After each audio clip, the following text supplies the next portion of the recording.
My sister Jessie was married to Luke for 6 years, and they were together for more than a decade. In that time, Luke became part of the family, and we all loved him. Then when my nephew was very young, Luke cheated on Jessie and got the other woman pregnant. He wanted to make the marriage work, but my sister didn't, and she left him. He ended up with custody of his daughter because her mom didn't want a child, and he didn't want his daughter to be put up for adoption. Ever since that, he has been a single dad to her, and he and Jessie kinda co-parent. But Jessie can't forgive him for what he did, and so she keeps her distance. He asked Jessie to take his daughter on when she was a baby, again when she turned 1, and at least once a year ever since. She's now a toddler. A couple of months ago, my nephew told Luke to stop trying to get his mom to be his half-sister's mom. My nephew has been in the house while his dad is on the phone to my sister, so he hears everything. We believe this is an attempt to turn my nephew against Jessie for saying no, but it didn't work. The thing is, I do believe part of him just wants his daughter to be a part of a family. He never had a close one, and his mother's family aren't in the picture. She knows my nephew has us.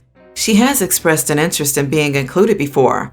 My nephew had a game, and me and my parents went with Jessie to cheer him on.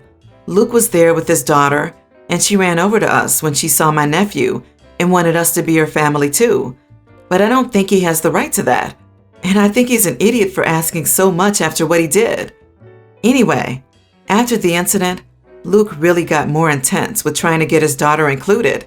So much that he reached out to tell me I needed to talk to my sister and make her see that this is the right thing to do. He told me that he was a part of the family and that if we truly loved him, we wouldn't have stopped because of what he did.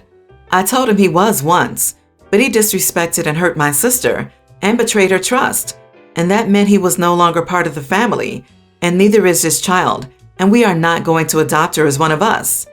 He tried to yell at me, but I hung up. I was venting to a friend about him, and she told me it was kind of harsh when this little girl is the one suffering the most because of all this. Am I the idiot? Not the idiot.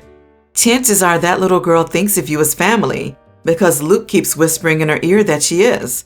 It doesn't look like Luke actually wanted to be a father. What kind of a parent tries to get his ex to take in the kid they had from an affair?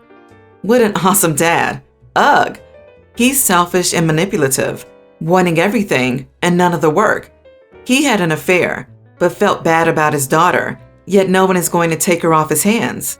From the sound of things, he doesn't want to be a single father. Everyone's the idiot here. I think you and your sister need to put your negative feelings aside.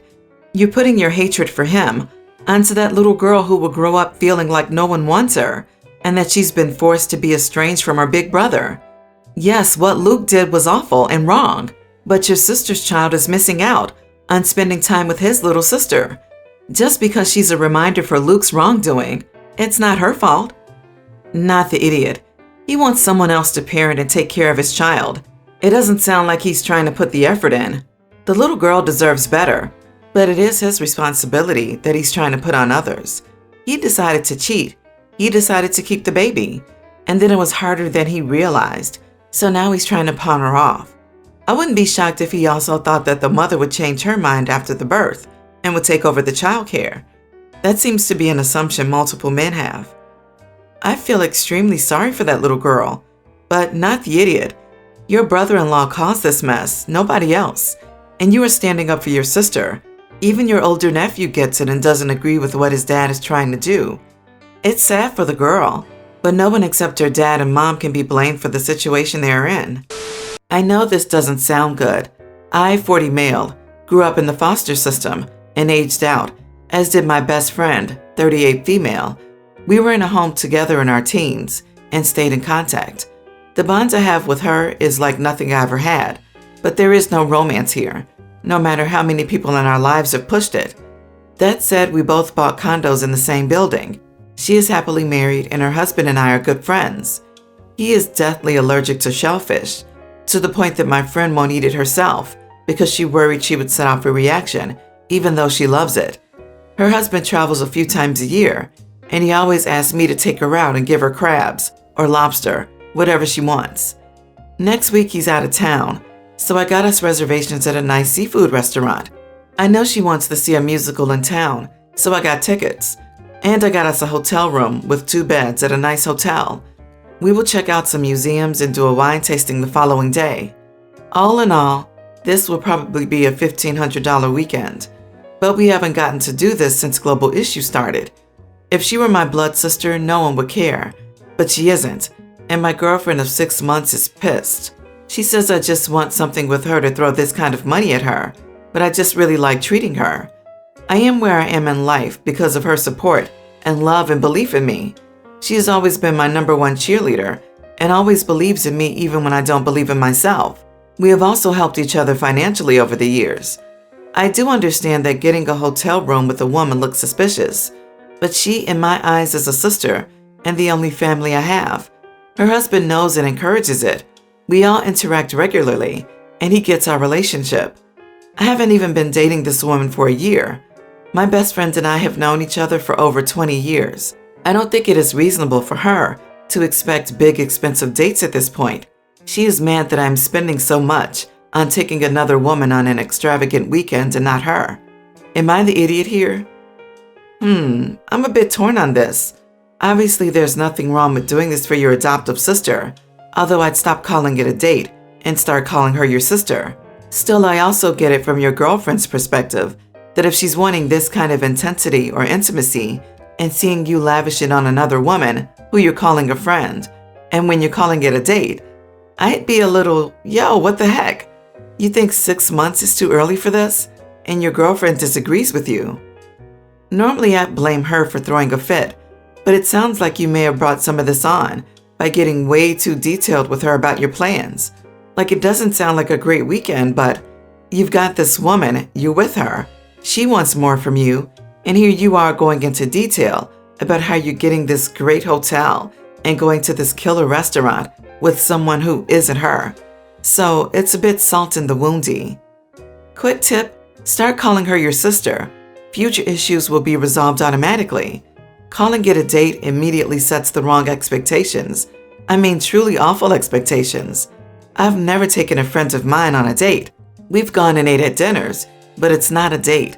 A date sets the expectation that some romance is involved. Think about it like this. Multiple dates are dating. How many people do you know are dating their sister? Yeah, OP, your explanation makes sense to me, but there are a few things you could do differently to clear up the misconceptions. Refer to her as your sister, because that's essentially what you are to each other. And for the love of God, get 2 different hotel rooms. I don't know. Are you serious about this, girlfriend? Do you treat her to big days out like this too? Have you frequently overlooked your girlfriend when making plans with your sister? What have you actively done to reassure your girlfriend?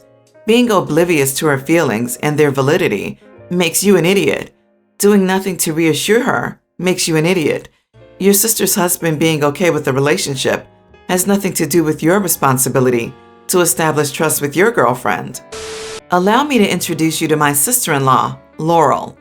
Laurel married my brother around 5 years ago. They had always been child-free and extremely proud of it, which I am too, to a point. However, she has always disparaged children, the idea of children, and would consistently judge other mothers around us for how they handled their own kids. She would comment rude things about people who would breastfeed in public, or even be bold enough to tell them, "You should cover up because my husband can see you too." Overall, Laurel doesn't like kids. Well, guess what? Laurel is pregnant now, and both she and my brother planned this pregnancy, so it was not an accident. The family was very excited, but Laurel has made a misery out of the entire pregnancy. And to be honest, we know she plans to make a misery out of her poor kid's life as well. The baby is a girl, and she'll say things like, "I don't want to deal with her long hair, so I'll shave it off to keep it maintainable," or "I hate dresses, I'll never let her wear those." She refuses to let us buy the baby toys or anything enjoyable, saying that the child won't want those when they're like 3 years old, which I don't even like babies, but I know that's a complete lie. I finally snapped when she was at a family dinner. She kept telling us how terrible it was to have to get the baby's room ready, and how she hated having to buy everything for it, how the kid was already so expensive and wasn't even here yet, and making her life miserable. I asked her why she got pregnant if she didn't want this kid. That was a bowling ball catastrophe, And even though my brother often tells me he asked the same thing, apparently Lauren doesn't like getting called out about her behavior toward her unborn child.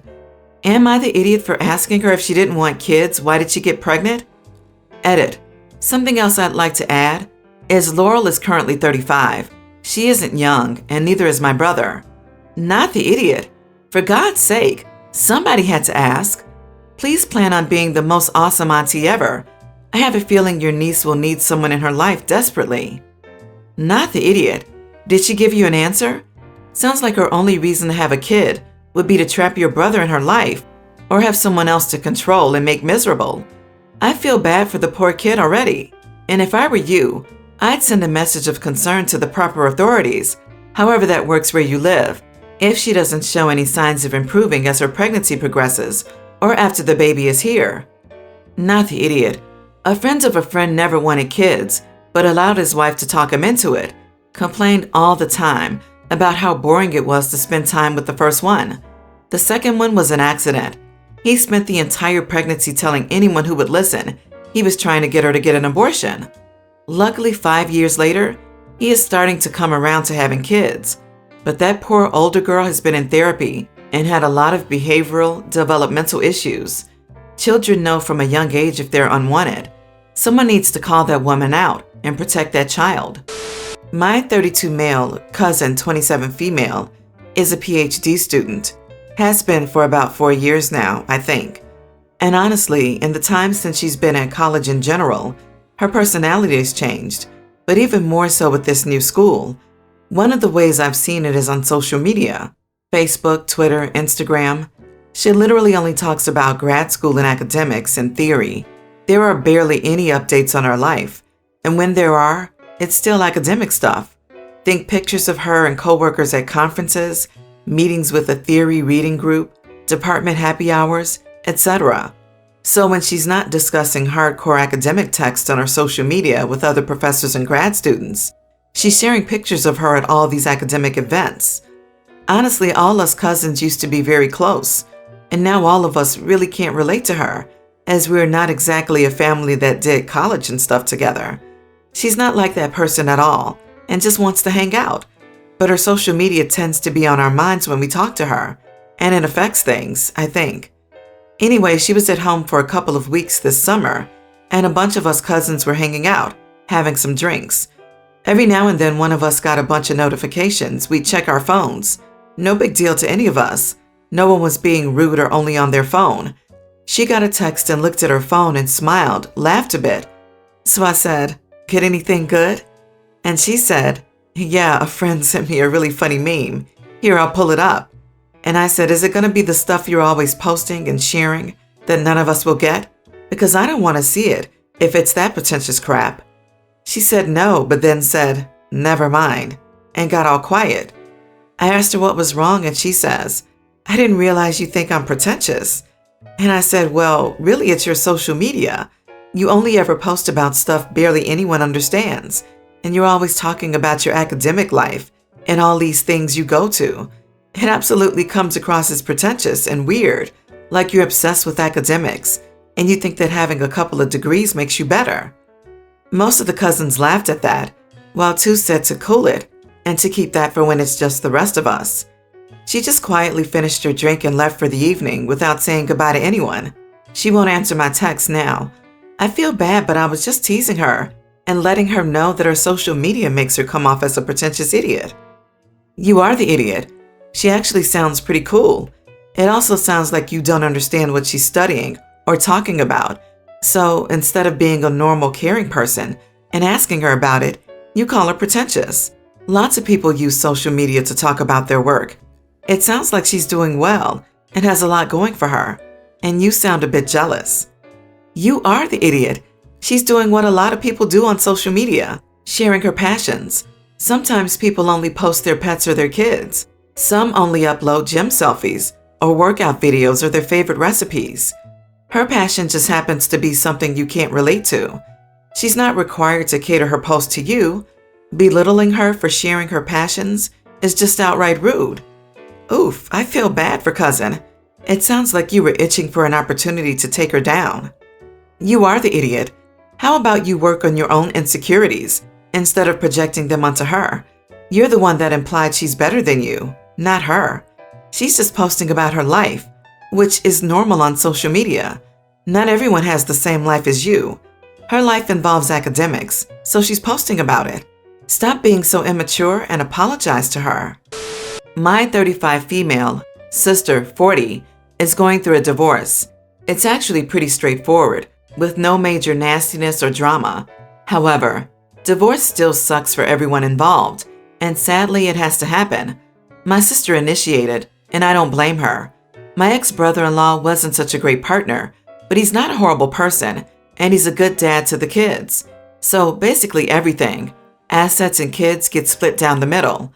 They were ordered to sell their house and split the money, which my sister wasn't expecting for some reason, even though there was never any reason to believe she had more right to the house than he did.